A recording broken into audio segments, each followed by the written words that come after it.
me give you some advice. You can't care about anyone else.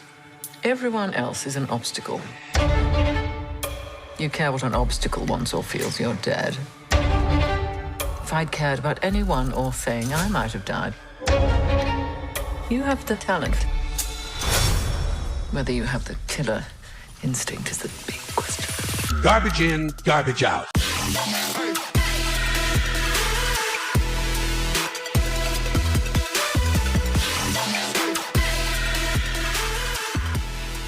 Hello, all you gigolos. Welcome to Garbage In, Garbage Out. I remembered it this time, Ruby. I'm your host, Kelton, and I'm joined, as always, by my co-host, Grift.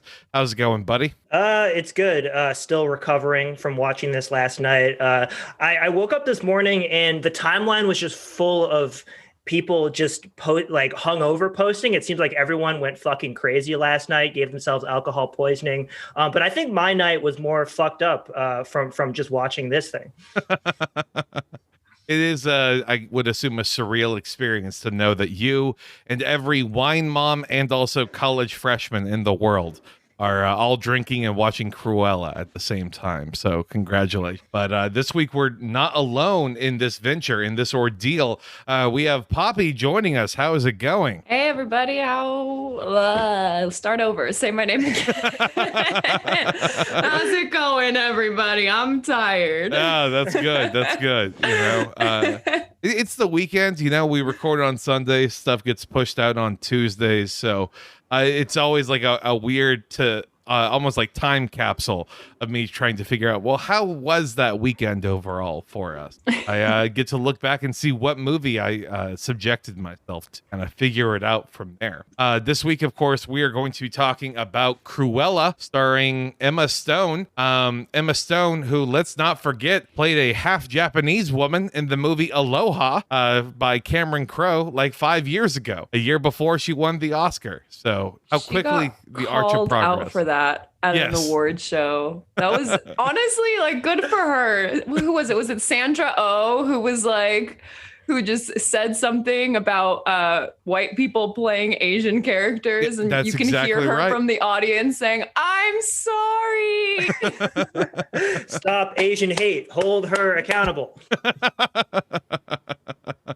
I think the biggest issue is that she agreed to appear in a Cameron Crowe film that was after 2000, more than the fact that she's half Asian. What's going on with that guy's career? We don't know. I'm not going to look it up. We're here to talk about Cruella, though, and I guess specifically like the universe that all of this is in, because this is also like an unofficial prequel to the Glenn Close 1996 101 Dalmatians movie. How familiar are y'all with Dalmatian lore? I think I remember seeing that Glenn Close one as a kid at like a sleepover or something. But I remember in like the animated one, the classic Disney 101 Dalmatians. I remember being introduced to that as a kid by my parents, and I think they read the original book to me too. Okay. Yeah. I like it.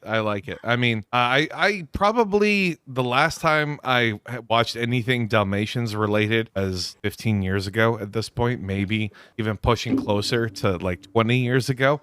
Both because I am old, but also because for whatever reason, I just kind of didn't really get raised on a lot of Disney products. People should have, because I was raised by cable TV. So like FX and TNT. So just, a lot of Lord of the Rings marathons with commercials, kind of what I watched during. Not a good time through and through. God, those movies are long enough as it is. Imagine having to watch it with commercial breaks. Oh, yeah. That's a whole day. That's like a 7-hour experience. It almost made you forget that you didn't have friends, at least in my experience. So it was a good time. Good way to kill all that. Splice it up with some Papa John's commercials in between. Watching Helm's Deep siege sequences. Now, I guess, big ballpark ideas before we fully rend our souls and open everything up here. What did we think about this movie? Griff, do you want to take it away first? It was a completely disorienting experience. I'm sure we'll talk about this a lot, but the ridiculous number of needle drops. I think you said it best, just didn't allow any scene to breathe at all. It was just on to the next classic rock hit that they scrounged from the vault. Of which the original artists are probably like either spinning in their grave or being like forced to watch this movie with their grandparents. Just I picture someone from like the 70s punk scene just like cringing the entire time, seeing how their at the time, genre pushing movement has been like appropriated into just the most banal aesthetics possible. I mean, it's 1970s London though, so like of course you're gonna get fucking, what was that needle drop of car wash, working at the car wash? Like, oh yeah, that really fits the bill. This doesn't seem like someone's Spotify playlist gone horribly awry whatsoever. I watched it with subtitles because you always get those. I just need it because I don't hear well, but you get those little interesting little bits where they will say what kind of music is playing or something like that. And under Nina Simone singing Feeling Good, it said R&B music. And I was like, you know what? That's just the most fucking disrespectful shit I have ever heard. Why? Who wrote this? The same people who decided that when the actual song fully kicked in to that instead of it be the establishing wide shot that panned around the factory, it would instead just be like a random wall. Like it was synced off by about half a second, and it infuriated me. It was a door opening. Yeah, I come on, Disney. You got the money for this. You have a talented director. It's this guy who did I, Tonya. Like, I believe in your abilities to do a one-er shot as you showed earlier. Just have the camera follow through, but didn't quite work out that way. Papi, what did you think about it? I thought it was bad. That's okay. That tiredness in your voice that's coming from you. It's good. I just thought, it had all of the potential, like most Disney things since like 2005 probably had the potential to actually be really great, and they're afraid and they're just looking for their money, so they don't do anything good. But like, it could have been an excellent movie and it wasn't. And that's what's even more infuriating. If it's just bad with absolutely nothing redeeming about it, then you're like, okay, cool. Like, it's a bad movie, but this one could have been good. And they chose specifically to not make it good. Yeah, for something that, as you had mentioned, Grift, just filled with needle drops, and makes the pacing feel so bloated and compressed. The fact that this movie is still over 2 hours long is insane to me. Like 2 hours and 15 minutes. Like they just, could not find a way to clip out anything to make it be just like light 100, at least in my head, what it probably could be. I don't know. I fucking hated this movie. Like it as stylish and like, again, as you were mentioning, Papi, like as cool as all of the ingredients seemed there for it to be a good thing, I just found it exhausting and completely disorganized. Like I just have only negative opinions about the execution of that. So the main thing, like the big problem with this whole movie is that there's literally no point for it to exist. Out of all of the Disney villains that you could have given compelling backstories to, you choose Cruella de Vil, who is just the most easy, plain, logical villain that has ever been in a Disney movie. Who, like, okay, yeah, psycho rich lady who will literally kill your dog if she feels like it. Okay, yes, I believe it. Next. Yes. Like what more explaining do you need from that? We've all seen or experienced a white lady with a $40,000 face in a Mercedes G-Wagon about to run you over to go get the last valet parking spot at Neiman Marcus. We all know who that lady is. Definitely. As someone who regularly shops at Neiman Marcus, relatable content exists. Yes. Yeah. The fact that they were going with, if you think Cruella's bad, just wait. There's someone even worse than her. It's like the bigger, badder, older version of Cruella, you see. Can't wait for her origin story to take place, where we find out like what killed her parents. That's the big reveal I'm looking forward to. Yeah, it seems like Disney with these live action remakes, they're all like, they did like the Aladdin and Mulan live action remakes, and now they're going to for like the origin stories of villains, just like plumbing the depths of nostalgia based on established properties for their, to create content for their streaming services. Like, we've been hitting this beat over and over again on this show, and it's just yet another example of it, but just pushed to the next level. Because like you said, Cruella de Vil absolutely did not need an origin story. When are we going to get like Nazbol Scar? Like like leading. But like Scar is Claudius. Like Lion King is Hamlet. Scar is Claudius. Yeah. You can actually make a compelling story out of that. I could watch that. We could write that movie right now in like 5 minutes. It's super easy. Out of everyone, Cruella. Cruella. Like, why aren't we talking about fucking Ursula from The Little Mermaid? I mean, because we're gonna have a fat drag queen with octopus tentacles, brewing potions and doing witchcraft in a cave at the bottom of the ocean. How did she get there? I'd like to know that story. Now that's actually something that I think people would want. Instead, we're gonna get Melissa McCarthy playing Ursula in the what is it, Ariel Little Mermaid remake. So yeah, everyone, let's look forward to that. Remakes in general, it seems weird. This is me trying to look at it through the most optimistic lens possible. Like, while Mulan probably had all of these have a desire to make money. Let's kind of big blanket statement over everything. But with Mulan, you might say that you wanted the remake to be a little less racist, and that would make sense to me if you wanted to remake it. With Cinderella, if you wanted it to be a little bit more fleshed out, but still a straightforward adaptation, great. Same with Beauty and the Beast. And if you wanted Lady and the Tramp to show off your animation technology to show CGI dogs, that's wonderful, But the idea of Cruella being this villain revamped storyline, and them trying to say, well, it's the same thing as what we did with Maleficent, when Angelina Jolie came to Disney, that we're going to make like a fairy tale movie that's an allegory for rape and abuse. And Disney said no for the longest time, until Jolie's star power was big enough that then she just kind of forced her way through with it.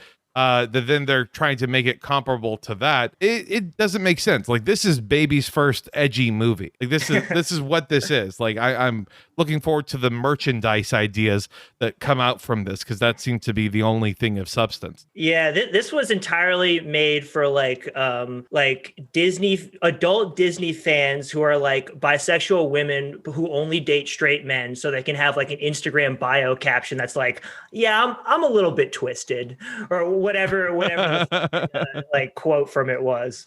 Oh my God. Yeah, no, I'm going to try and find out. Brilliant, bad, and a little bit mad. That's what it is. Yeah. We can't forget. God, I can already see it. I cannot wait until I see that on dating apps and then swipe left. I look forward to you getting on those dating apps tomorrow. And seeing it. It's going to be miserable.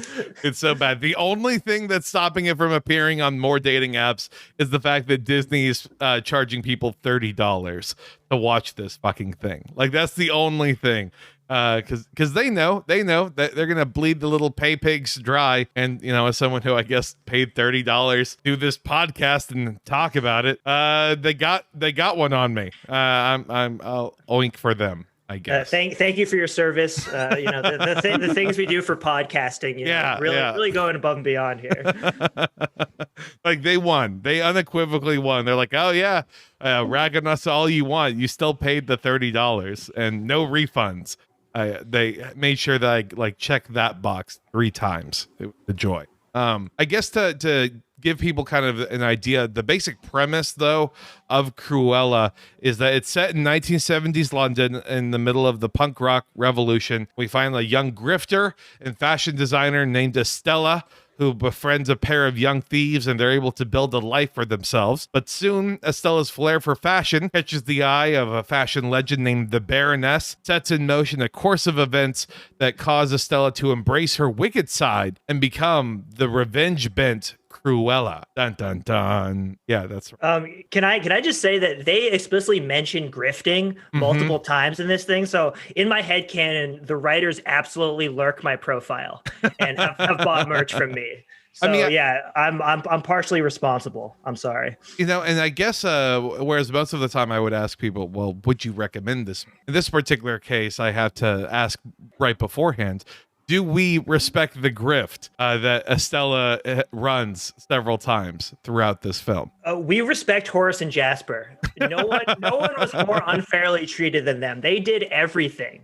Like I'm sure we'll provide more details on that as it goes. But like she would not have gone anywhere without them. They created just incredible, public spectacles, and she just like rolls out of a garbage truck.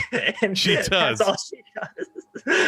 Designing dresses is a skill in and of itself, but then when she has someone else actually making her dresses, then other people getting together the multifaceted 4D experience to create your own unique guerrilla marketing fashion show.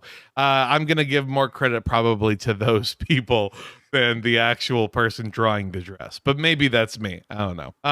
Yeah. So would you recommend this movie? I think the answer is pretty obvious, but you want to expound on it a bit, Grift? Yeah. Obviously no, emphatically no. Yeah. Whoever like edited, wrote, and directed this thing, they should be like pushed off a cliff by Dalmatians, like her mom was in that completely ridiculous clip that's been going around that inspired a lot of good posting. I had a post about it go viral a bit. Been a lot of great replies that we've been boosting on the pod account and such. Dalmatian's got a gun, watch out. Go check out the pod account's banner art for that one. But I do look forward to like a Rambo style movie that's just called Pongo. Like I would watch that. That seems cool. That seems like something I would get behind. What about you, Papi? I mean, I guess it depends who I'm recommending it to. Okay. Because like if it's a person in their demographic, like sure, go ahead and pay your $30. You're gonna love it. But everybody else, just please don't. Yeah, I mean, them charging, I suppose, $30 is ridiculous. But if you're a family and you're wanting to watch it, you probably would have spent that much at a theater, if not more, or even double. It's not that, even families. I guess the criteria is this a white woman wearing wide leg jeans from Madewell? If so, yes, I recommend it. If not, then no. God damn. I guess that is specifically who I need to recommend this movie to. Someone who watches Scream Queens and all of the Ryan Murphy new Netflix TV shows and things like, oh, this is a little saucy. Can't wait to talk about this in the group chat. Something like that. I do want to give some credit to the cinematographer and the costume designers, because I think the way everything shot looks pretty good. And then I think the way that everyone looks in the film looks pretty great just overall. You can tell a lot of care and talent was put behind that. I just really wished it meshed well with everything else. And I was kind of trying to figure out a way to put it into words. Then I found it. I found the hidden key to this all that I think is going to unlock it here. Because the cinematographer, of course, is from I, Tonya, someone that the director brought over. And then the costume designer is someone who has worked on a variety of different projects, including Mad Max Fury Road, the Guy Ritchie Sherlock Holmes movies, and then even Oliver Stone's Alexander. But the art director comes from the last 3 Harry Potter films and the most recent 3 Fantastic Beasts movies. And that, I think, is the thing that unlocks it. Because ultimately, when you have that person calling the shots or how things are going to be laid out in front of the camera, that it doesn't matter how good your costumes are or how well the camera moves around. I think you unlocked the codex there with that, because honestly the visuals of the first half were pretty good. Like it definitely was a lot of it looked a lot like the Harry Potter movies. But then when you get into the sort of hell hall sequences at the end, I think you have been touching on this. It would just look like the shittiest green screen production from like the early to mid aughts. Like it was very, very not good. Everything's made on a sound stage, and you can really tell this time around. I enjoyed it. It was like one of those CW superhero shows that I was watching like Smallville or something. That's definitely a soundstage. It's very odd that everything was so pretty, but there was just such a fundamental misunderstanding of the 70s. Like, well, I mean, it's very clear that like they did this movie, and I mean, even if it is a prequel to like the 96 one, that doesn't put her in the right age range if she's doing this stuff in the 70s for how old Glenn Close is in that movie. And then the animated one is set in like the 40s. Yep. So there's no reason to put that in the 70s other than said the 70s are in right now. Everybody's got the curtain bangs and we're wearing shades of ochre and brown. And like, that's been the thing that everyone's been wearing for 2 years. And it's very clear that that's why they chose that, like aesthetically, for it to be in the 70s, but they miss it completely. Yeah, I mean, it's what if Harley Quinn was fashion designer in 70 London? I appreciate that. But none of the clothes look like they're from the 70s. No, they don't. It has like a 90s street clothes, look. the fashion clothes, they miss the punk scene, they miss the art scene, like all of it. It's almost there and they miss every single time, which just goes to the same thing that I said earlier with Disney, where it's like the potential is there. They know exactly what they're looking for. They know what the 70s looked like, but that's not palatable to everyone. So they just wash it just a little bit, tighten it up, clean it up so that it's actually not the 70s anymore.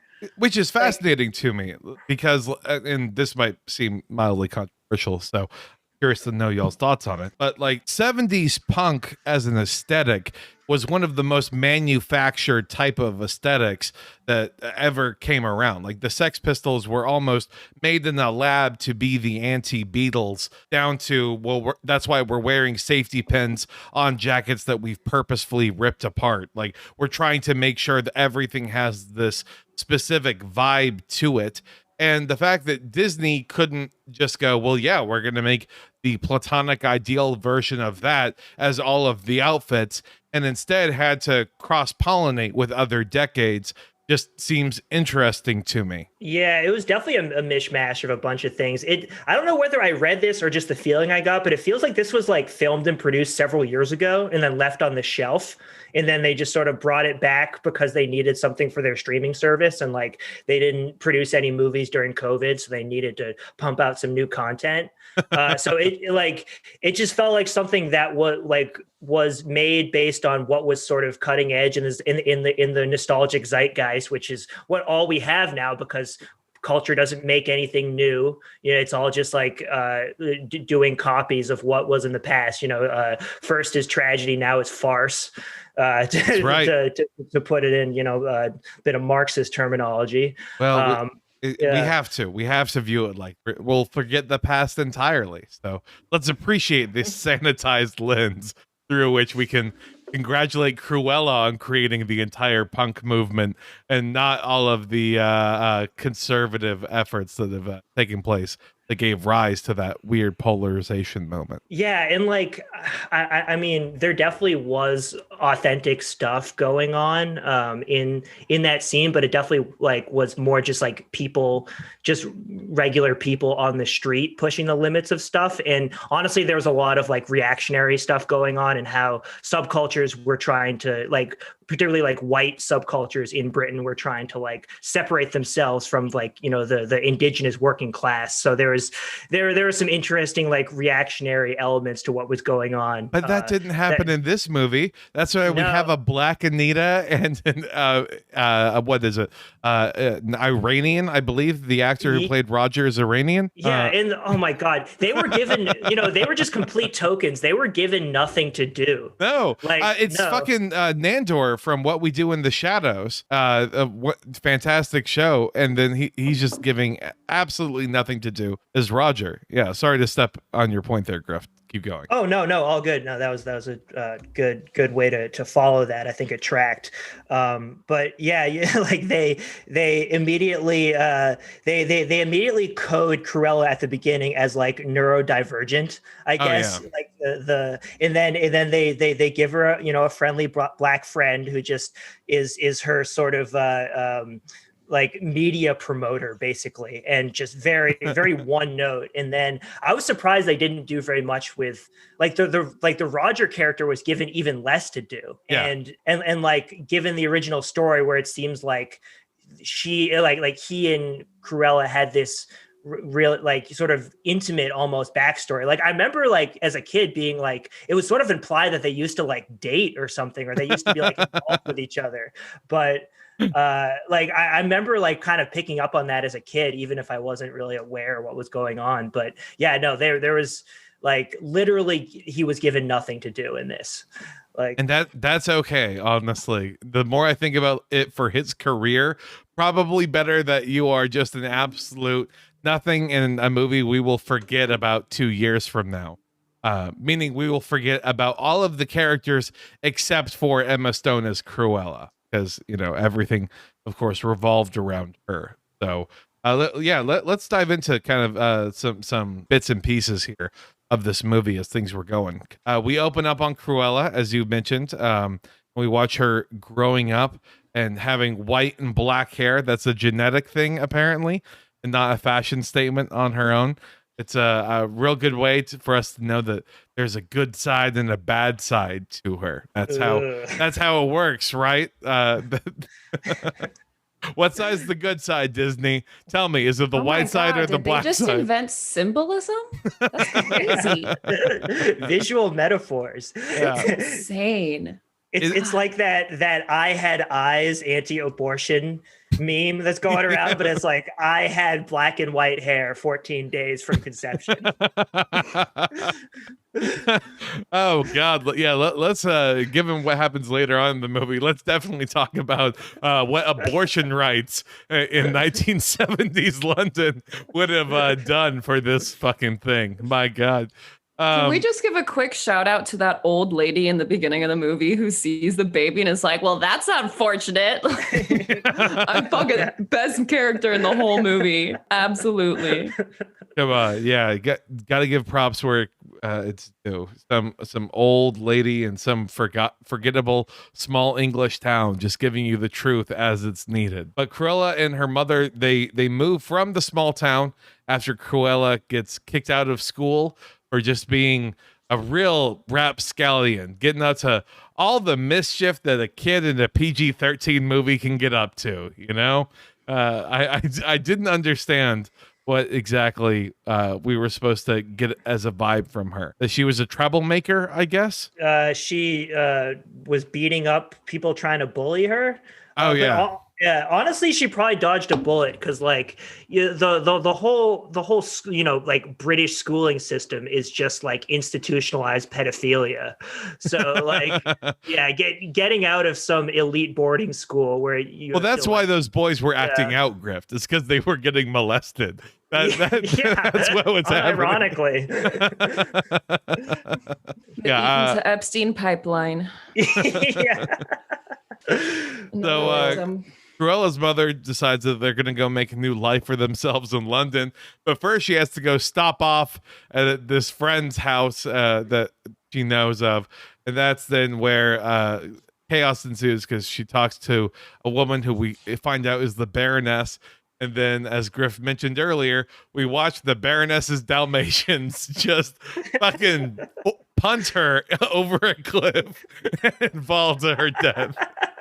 In the most just like fucking video game CGI graphics of where the speed at which she gets hit and the speed at which she falls and continues to flip over and over while falling to her death, it speeds up. It's like watching it in 3 times. It's insane. Well, they had the Zack Snyder slow-mo going on a bit. Oh, that's true. When like both like when the dogs were sort of like running towards her and inside that like Victorian LARPing Eyes Wide Shut party that they turned to, like with the swing or whatever where the dogs were like leaping at her. Like it was very, very unnecessary slow-mo. Which maybe we can settle this here. Are those 3 Dalmatians supposed to be the same 3 Dalmatians that we see later? Or is that like another generation? Because at that point, those Dalmatians are fucking old. Oh, you're right. I think I just assumed they were the same ones, but I totally forgot about the time jump. I don't know what the lifespan for Dalmatians is. Maybe they were young then and were They were old. rambunctious puppies, then permanently scarred for that decade. Like knowing, oh God, how many women have we killed? How many people have we pushed off a cliff for this? But anyways. Just talk about how that is some of the worst CGI I've ever seen. Like, in what world is that what a dog looks like? Well, I mean, if the alternative is just watching some guy slightly off camera abusing the Dalmatians to make sure that they get the right jumping scene, I'm gonna give Disney just a little bit of grace on that. But yeah, they could have made them look like dogs. They can't. Come on now, that would terrify the children. They looked like horses. They did. Yeah, they look more like those like Dalmatian human hybrids that people have made memes of in the past couple of days. Like this is the Dalmatian that killed her mom, and it's like a nude, jacked body with spots all over it with a Dalmatian head. Like that literally looked more like the CGI Dalmatians in this movie than like real dogs. Hey fellas, this Dalmatian walks up to you and then throws your mom off a cliff. What are you doing? Oh God. Yeah, so she's orphaned, and then she's able to go out, of course, to London, where she meets the scrappy Jasper and Horace, the true MVPs of this film, who decide to take her in when they didn't have to. Let's keep this in mind. They did not have to bring in this woman into their world of grifting, getting by, but they decide to.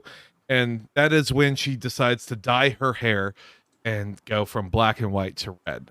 Papi, I just need you to weigh in here. Women, they dye their hair because of only traumatic experiences. Right. That's right. Okay. Yes. I just want to verify. Needed to and when they do it, they make sure to pour an entire bottle of dye on one spot of their head, right on the top, and let the ammonia just leak down onto their face and their eyes. And also, if you have, I don't know, hypothetically, all black on one side and all white on the other, it's gonna dye the exact same into the same you only shade. Need one color. Okay, it's gonna take exactly the same. Just wanted to make sure that we were keeping up the realism here of this gritty movie that takes place. Fun fact as well, there's a prequel novel, because again, Disney loves to build, multimedia style tendrils to everything, where we follow a 16-year-old Cruella, and she has an adventure with two rich kids that's called Cruella Hello Cruel Heart. So expect a Disney Plus show with that plot probably to be taking place sometime. Oh God. And her relationship with Horace and Jasper was let's talk about that. Yeah. Let's talk about so they started off, as basically equals. They're all doing the heists together, and there's camaraderie, and it feels like genuine, like they're a team. But then when she's like, oh, I'm going revenge mode, she just immediately starts treating them like shit. Like it was just like black and white, just completely unrealistic. Like her hair. Yeah.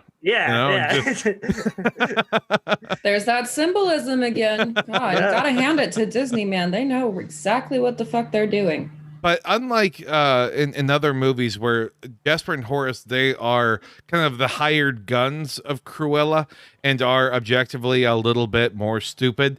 In this one, they are her friends. They're like her family, so they're like her siblings. And they're doing this because they know that she's in pain.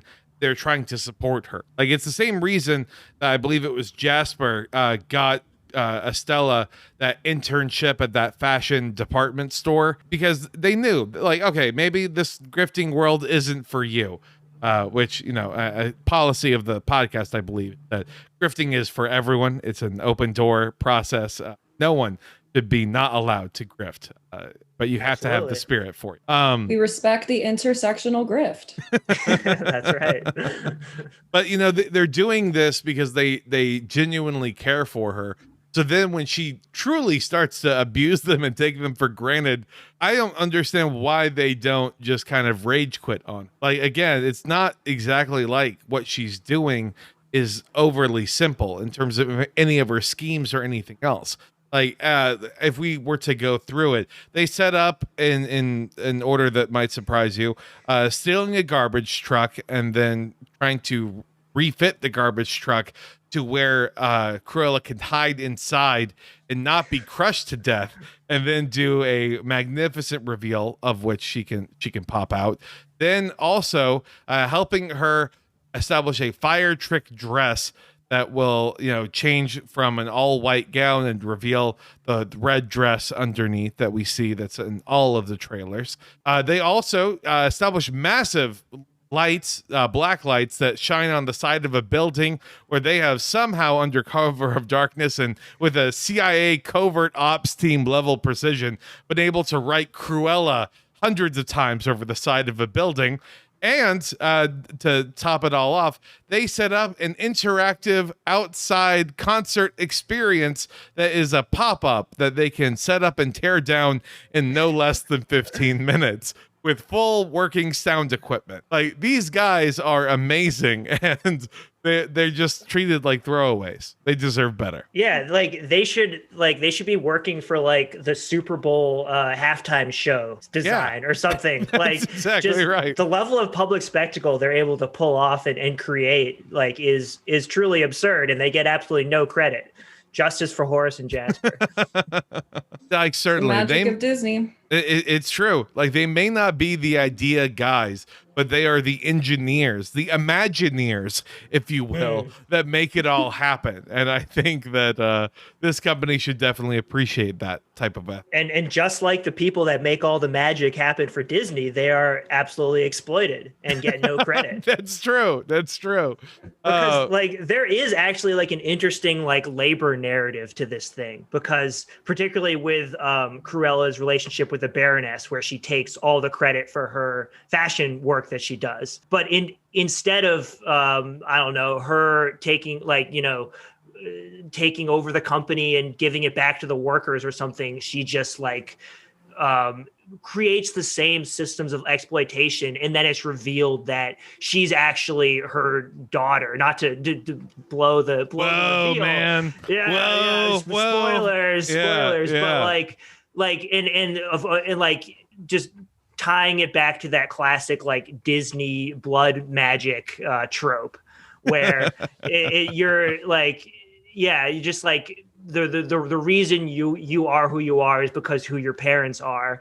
And even though you're taking down the person who's exploiting your labor, you're just creating the same systems over and over again and doing the same thing, and nothing changes. It's a warning is what it is, to not try and topple anything unless you're a member of the secret magic royal ruling family. Otherwise, you'll get crushed to death is what happened. You'll end up like a Horace and Jasper is what's going to occur. I mean, basically what's happening is that Disney's establishing that villainy is established by blood quantum. Yeah, it's the midichlorians. Why do you think they bought Star Wars? It's actually pretty Calvinist when you think about it. You're just predestined to what you're doing. I mean, yeah. All right, everyone, welcome to Theology Protestant Pod. behavior. Protestant work ethic. That's what make the world go around. John Cruella Calvin. I guess let's talk a little bit about the Baroness, though. Cruella, of course, gets her job at the department store. Then she very quickly, after I think a couple days, decides that she can't take it anymore, gets drunk, and then fucks up one of the displays. And the Baroness sees it. And because it's a Disney movie and not real life, she doesn't get fired. She actually then gets hired by the Baroness at this amazing company, start making dresses. And it's it's a legitimate corporation, right? Of where you have a team of 20 or so designers where they're just pitching dress ideas every day. And the Baroness will take the winning one that day and then slap her name on it. And then welcome, that's in my new spring fashion line or summer gala or whatever. It really just kind of seemed a whole cut print money thing. And it's very like tied into the media industrial complex too, because there's like this like there's plot device, there's this sort of like visual plot device that's used over and over again with the newspaper headlines appearing behind the action. Oh my to sort God. of describe what's going on. And they're always talking about like, oh my God, the Baroness's fashion company sales are down 25%. And it's just like this, it's this bizarre like tracking of what's supposed to be this like cutting edge scene, but it's also extremely corporate, and like their like stock prices are as closely watched as like GameStop and AMC now. Yeah. And Oh my God. like, Ride Baroness to the moon. That's my advice. Yeah. No, I'm totally holding Cruella right now. Cruel coin? Yeah, cruel coin. Yeah. Dogecoin. Oh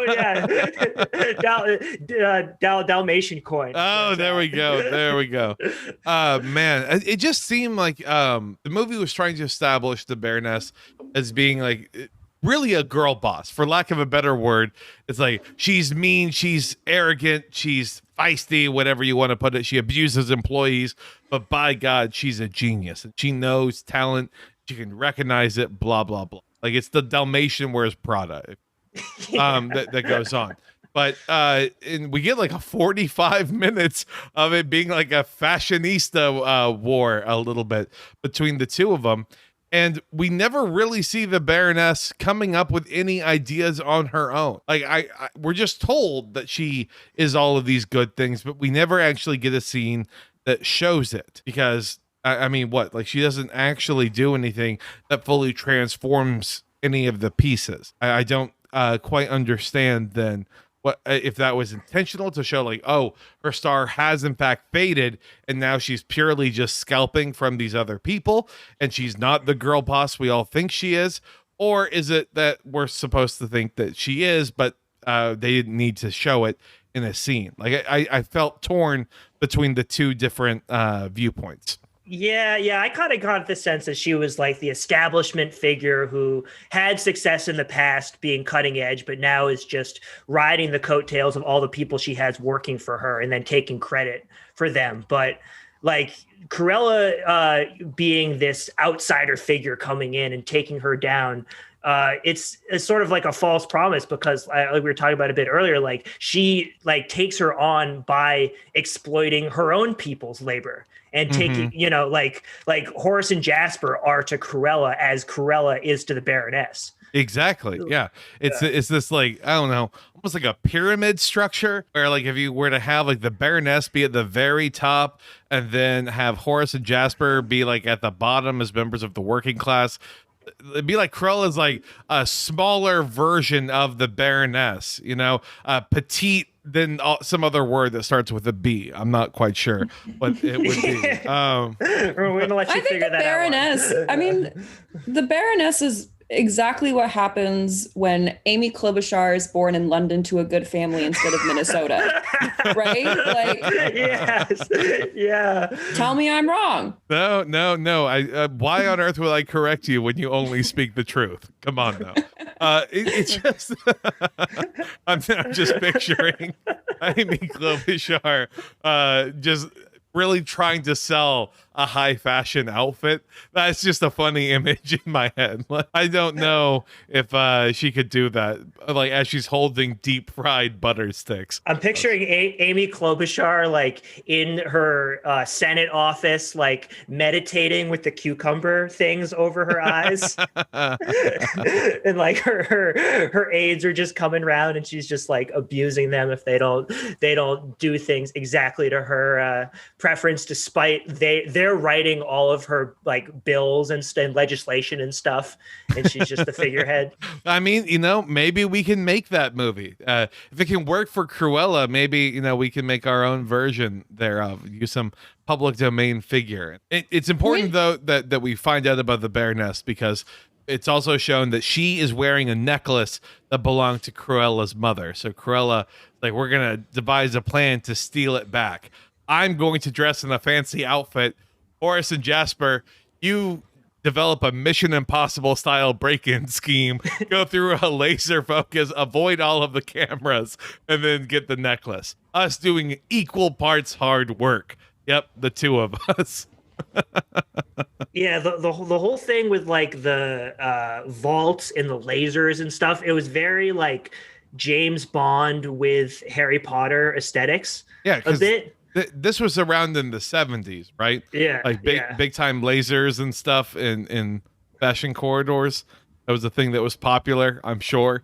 Also wires everywhere, whatever. It's fine. It's rich people. It's might as well be magic. That's kind of though the instigating incident for Cruella to make her appearance.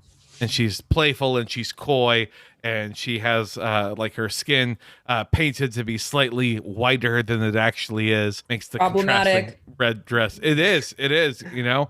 Finally I can start complaining about something. That I don't appreciate this appropriation of my culture let us pale faces be is what I say. But yeah, she just kind of sets up this confrontation with the Baroness to be a distraction point that ultimately is for naught because the Baroness ends up wearing the necklace. Chase sequence ensues. Like it is something that is there just so that way then, as you mentioned, Grift, when Cruella is talking with the reporter friend of hers, she can kind of have that Joker moment a little bit of like, and when you write about me in the papers, can you call me Cruella? Like, you know, it was just groan inducing. I don't know. I'm the Lady Joker, baby. And you know, like, I guess this movie has been compared a lot as like Joker for ladies, and you know, there's a lot of jokes about that. But I mean, as I was mentioning in the DMs with Grift yesterday, I really find a lot more parallels between King Arthur than with Joker with one, because it's a secret orphan that has a secret magical bloodline, is able to take over the kingdom and assert power and control of the throne, and is it's only with the help of their rapscallion friends, the Knights of the Round Table, if you will, that they're able to bring about this change and progress and revolutionize society. Except nothing's changed. And we don't need to worry about that. Okay. That would have been the ultimate message of King Arthur too, you know, as it exists with the inner politics of Knights of the Round Table. It's all in there with Guy Ritchie, this third King Arthur movie. We can get into it. The trade policies that exist between Britain and Gaul. I'm sure that would be a lovely film to talk about. Yeah, and like we have this recurring thing on the show where we like make the movies better as we're going, and I feel like there was a good like heist movie in here. Like, yes, my god, yeah, yes. If it had been her and Horace and Jasper doing high level grifts and just like and just having fun with that premise instead of doing this tortured anti-hero where she's monologuing to the Baroness the entire movie as the narration. And I hate to be that guy, but sorry, I'll let you continue. Oh no, I'm done. No, I was gonna say we have a Harry Potter person in here, so maybe the necklace we could find out is one Horcrux, is one part of a larger puzzle, and they do each heist to gain all the various pieces, and then that's what unlocks the key that then helps find out the destiny point, if you will. It would give further validation and purpose to each of the heists. Again, that's us making a much better movie in my head. Ocean's 11 meets Cruella de Vil. Yeah, that sounds fucking amazing to me. I could get definitely behind that, mostly because that would mean there's a lot more Jasper and Horace screen time, and that, you know, that's never a bad thing in my head. Can we just talk about how good Emma Thompson was and how bad Emma Stone was? Like, this movie would have been, you just delete Emma Stone from this movie and it's Horace and Jasper ripping off Emma Thompson, and it's excellent. Yeah. At the end, there's a tiny Cruella baby. That's the big reveal. That's it. Like, it would just be so great. Yeah. Emma Thompson is so good. And just like Cruella's black and white hair, you've got the duality of Emma's. One excellent, one terrible. I think which way, Western Emma?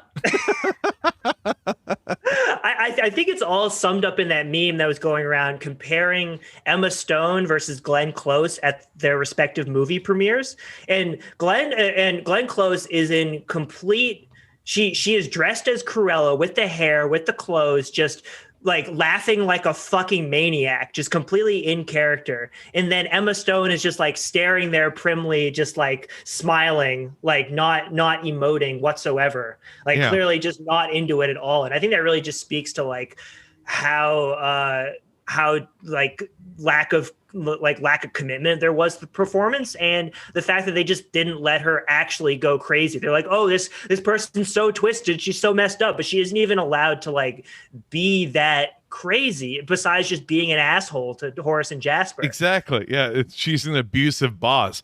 Whoa, so crazy. They wouldn't even let her smoke. Like no, that, like that's right. Yeah. They got rid of her iconic cigarette, which in the originals is portrayed as a bad thing because like the smoke is getting everywhere and like choking the dogs and stuff. And it's like it's obvious that they're not promoting smoking, but of course, the present way morality works in media, particularly with Disney, like any representation of a character who's supposed to be sympathetic doing a thing, they assume their audience is babies so that, they can't have smoking because, the kids might do it. You know, like monkey see, monkey do. Yeah. We might lose our PG-13 rating here because smoking factors in now. If only though there was a dress that she had where if she had a long tip cigarette that she could ask someone to light it and then touch the bottom of her gown with the long cigarette, causing it to burst into flames, revealing something. Oh yeah. Oh, that would be an awful scene to put into your movie. Oh wow. Yeah. Especially because it would only need to be there for 6 seconds, if that, and it could be an homage, but whatever. Yeah. It's Disney. God forbid. Well, and it's just so silly, this idea that you can't have cigarettes in there because smoking is bad. When, in like Griff said in the originals, the smoking is used, like she ashes her cigarettes on people's feet. She's awful with it. There, you can't have that in there, but she's allowed to get piss fucking drunk, ruin a mannequin, and then gets hired for it. So where's the morality play here? Yeah, well, Disney is now in the pockets of Big Jaeger, so we can't can't speak too ill of it. It is weird to look at how they have constructed Cruella as a mindset, because it seems like all of the good aspects from her we're supposed to get are from the nurture side, and all of the bad aspects of her come from the nature side. Like, oh wow, like it's her mom, the Baroness, that's the real evil one, and that's like where she's getting it from. So maybe she's a little bit like her mom, and maybe that's uncomfortable, but that's what's happening. So she's fighting that nature the entire time. And she only actually becomes like bad, quote unquote, when she finds out that the Baroness is her mother. Because then she's like, I need to go revenge mode. And revenge mode involves just like turning on her closest associates and treating them like absolute dog shit. Yes, like absolutely. And she, again, just abusing them the entire time. And that's what it means to go Cruella mode. Not actually doing anything productive by any means, like not actually like doing a massive fashionista style thing, but instead it's the again, creating one big blow up event that Jasper and Horace do all of the actual work for, and they end up getting kidnapped for it and abducted, beaten, and tied up. Sorry, go ahead. Oh no, it's all a very predestination kind of thing. I'm telling you, whoever made this movie was a Calvinist. Disney has shifted from anti-Semitism to full-blown Protestantism, which are not incompatible. Oh, absolutely not at all. I mean, the reason the evangelicals support Israel is because that's where all the Jews will go, and then when the end times come, they'll either convert and be raptured or go to hell. I mean this in like the most interesting way possible. What if Cruella de Vil was set like in like the mid 30s, and she designed the uniforms for an authoritarian style regime, and then became an expat, fled somewhere, and then decided to utilize Dalmatian skin instead? Like, wouldn't that, help inform her character a little bit? Just trying to throw something out there that might be just more interesting ultimately than the movie that we got. Because once we do find out that, Cruella is the biological daughter of the Baroness because Mark Strong told us, because, Mark Strong has just been an ageless wonder in the Baroness's household, where looked the same age of 45, just with a toupee sometimes. That's the explanation for the MacGuffin necklace. That's what leads to Princess Cruella. Made people, or at least one person on Twitter, want to correct me. Cruella is not a Disney. And to that person, I want to say, fuck you. Look at Hellman Hall. It is a giant castle-like structure on a fucking cliff in a gated community. The woman is called the Baroness, and at the main outfit of the big gala, all of the servants are in medieval wardrobes. Look at all of that and tell me that basically doesn't make Cruella a Disney princess. Like, you could disagree with me now, but then I'll be proven right 2 years from now when she joins the Disney princess lineup of villains or whatever the fuck. Congratulations. Wasn't one of that person's rebuttals to you also that she couldn't be a Disney princess because she caused chaos? That's right. That is true. As if a Disney princess hasn't fucked things up for other people. That was the main driving force of the plot of the movie. That's literally every single Disney movie. Or has you literally had these mice turning into fucking horses and shit, just doing full blown magic on those poor little house animals. I mean, let's not calling that chaos. Let's not forget also Mulan just wiping out, committing a minor act of genocide with all of the Mongolian horse riders that took place. 10,000 people. Literally got in a fight with a volcano. Bro.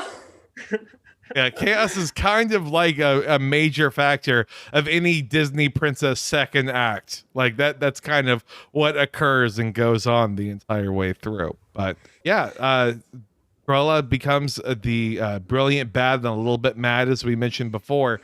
She just kind of talks about how she went a little mad before, and she's asking for Jasper and Horace to take her back because they're in this together. And at this point, Jasper and Horace are suffering from Stockholm syndrome. And so they say yes. We need to help these men. We need to liberate them. Yeah, Please. We need to pull out all the buzzwords for them. They're being gaslit. They're in an abusive relationship. She is a manipulator of males. She really is gaslighting them. They've basically completely ripped the plot of Oliver Twist. They're little orphan boys. Yeah. And then Fagin is consider yourself one of us. You're one in the family. Come steal shit from me while I reap the benefits and do none of the hard work.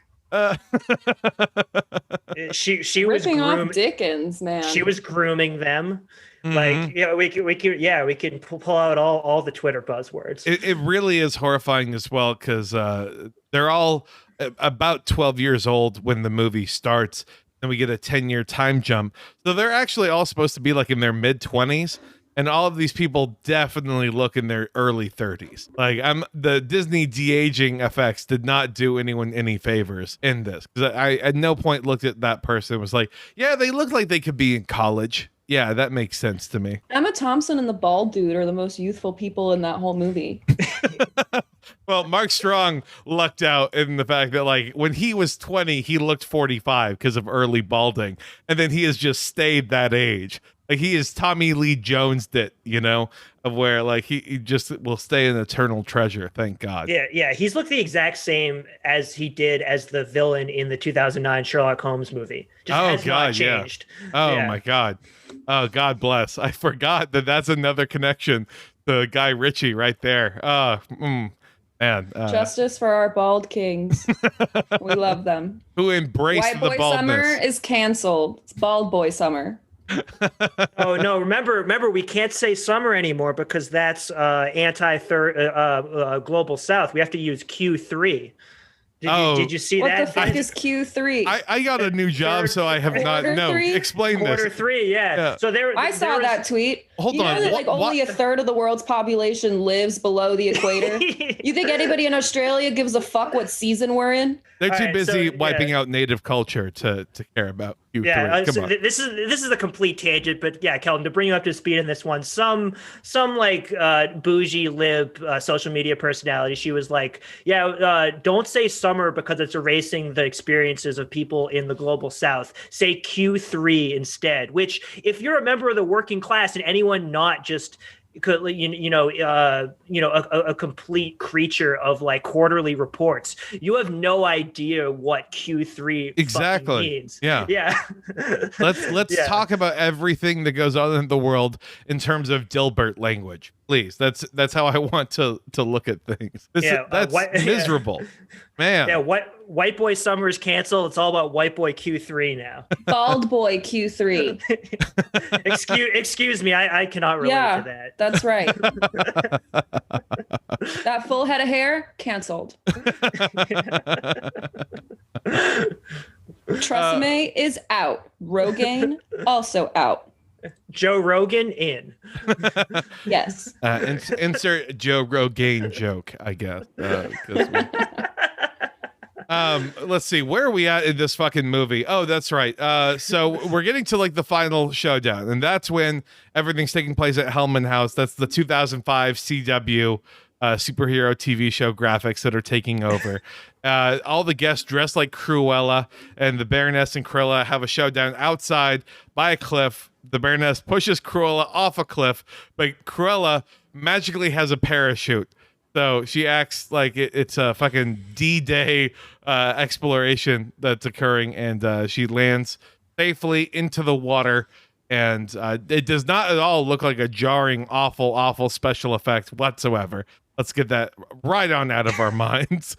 And she then drives up with Horace and Jasper, because they're the ones who rescued her on a boat. Because again, they do everything in this goddamn movie. And then she appears to see the Baroness off to jail. And then Florence and the Machine plays as credits roll, because of course they do. Why not? Who else was gonna do an original song? And then there was that fucking mid-credit scene. Oh my god, no!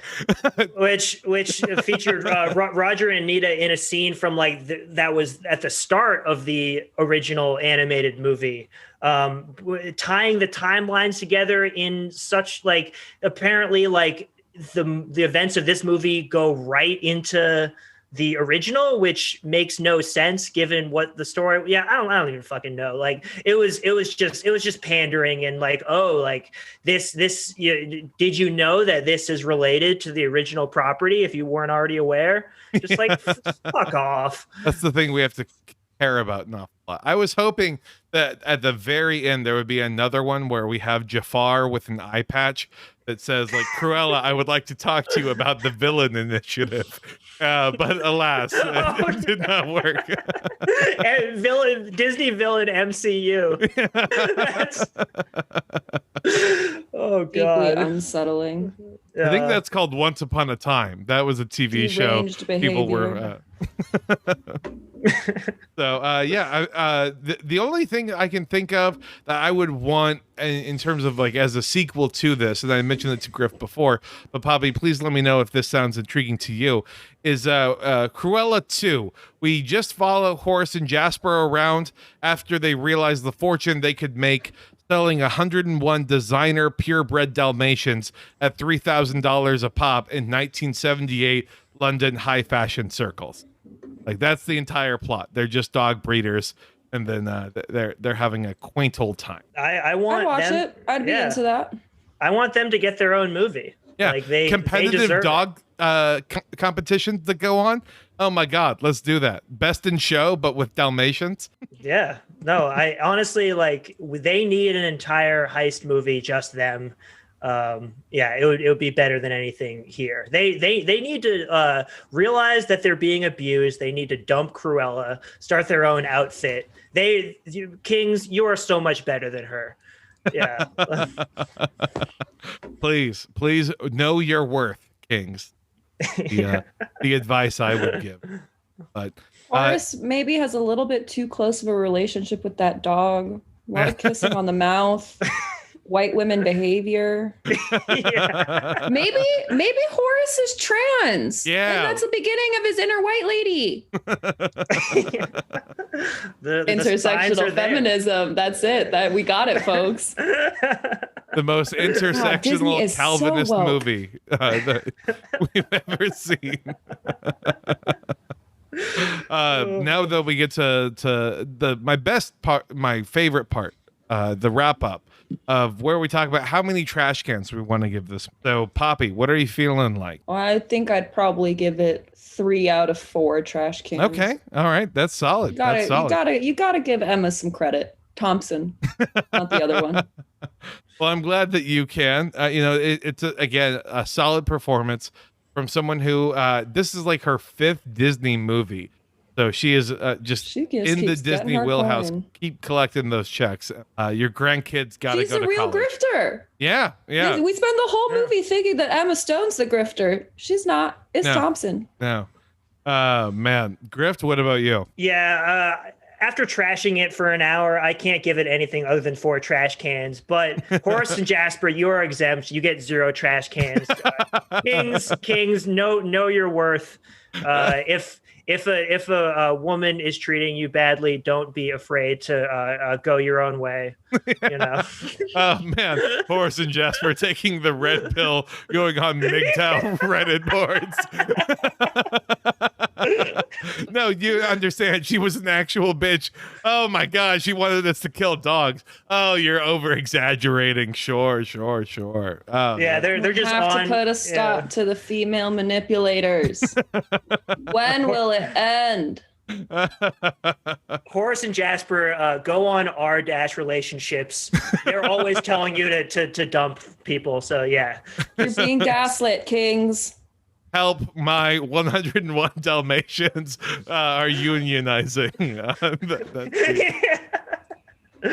Oh my God. Yeah. My 2 grifters who do all the work have unionized.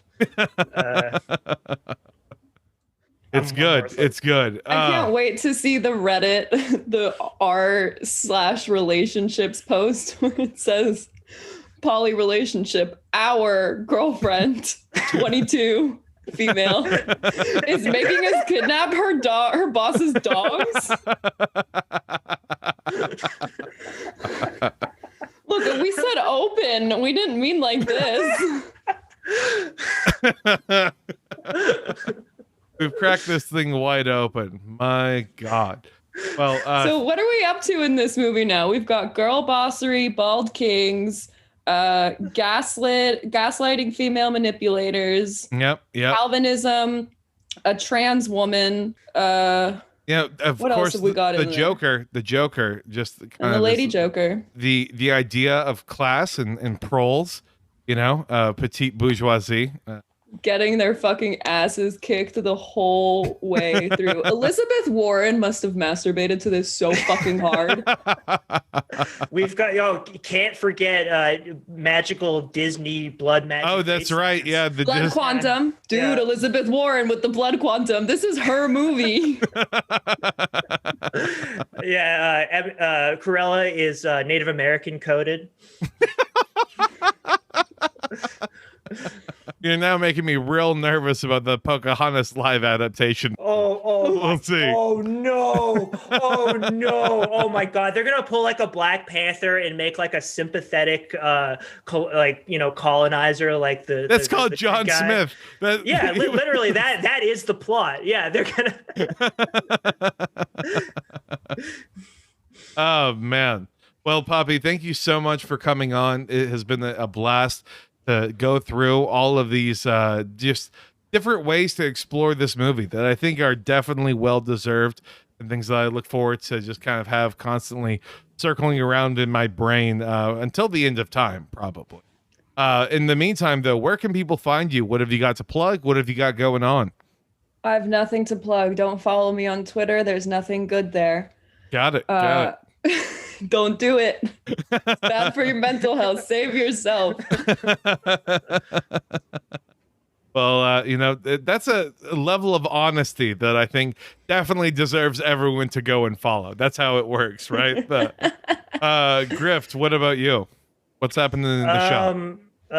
But besides telling people to go follow Papi on Twitter, I've actually got a collab coming later this week. I think we're going to drop it next Friday, but with the the self-styled official Grift Shop promoter, Ruby, who you mentioned up top at the beginning, huge Gigo fan. She actually commissioned an artist to produce an original piece of art that is going to go on some Grift Shop merch. Whoa, okay. That's awesome. It is next level. Like it's seriously fucking awesome. So can I get a sneak peek? Drop it in the DMs, bro. Oh yeah, I will. It's really cool. So be on the lookout for that. I think we're gonna try to drop it next Friday. So yeah, that's gonna be going up on the shop. And as always, get some Iron Dome, raise some money for Palestine. Still plugging that. Yeah, I mean that sounds like a interesting thing that's going to be going on in the shop. You're just kind of covering all bases there. Yeah, and I assume the thing with Cole is still coming. Netscape. He said he was going to be ready in a week. Haven't heard from him, but I assume that's still coming. So be on the lookout for that. We got a lot of collabs coming this summer. Yeah. I mean, granted, a problematic white woman movie did come out, so Cole has attention focused on. Okay. Oh yeah, we have to understand. Cole's busy. He's extremely down bad. Like he's got other down priorities subatomic. Right. It's rabbit season and duck season for Cole right now, with Cruella being out. It's a great time. Meanwhile, if y'all also aren't already following Gigo for some weird reason, you can go ahead and follow us on Twitter at Gigo Podcast. Also on Letterboxd at Gigo Podcast. Letterboxd is mostly because I just love seeing what y'all are actually watching and reviewing, and then judging you immensely, and then gossiping to Grift about it. That's the entire purpose for that account's existence. In the meantime, though, go ahead and leave us a 5-star review on iTunes. Or, if you hate that app update still because they haven't goddamn fixed it, be sure that you're following us on Spotify, because I am doubling down into Spotify, our new lords and saviors. All hail, long live the new flesh. In the meantime, Griff, do you want to say goodbye to these lovely people? Yeah. So, sorry. Just one more note on Letterboxd. There was a thing going around. There was a review that was talking about a woman who tased another woman at a Cruella screening because her kids were acting up. So, just imagine if that had happened at a Joker screening. I'm going to leave you with that. Think of the violence, indeed. A somber note to get us out of here. Think of the media think pieces that would have resulted. We need to do something about these violent white women. Papi, want to say goodbye? All right. I don't know. Bye, I guess. Deuces, y'all. Peace.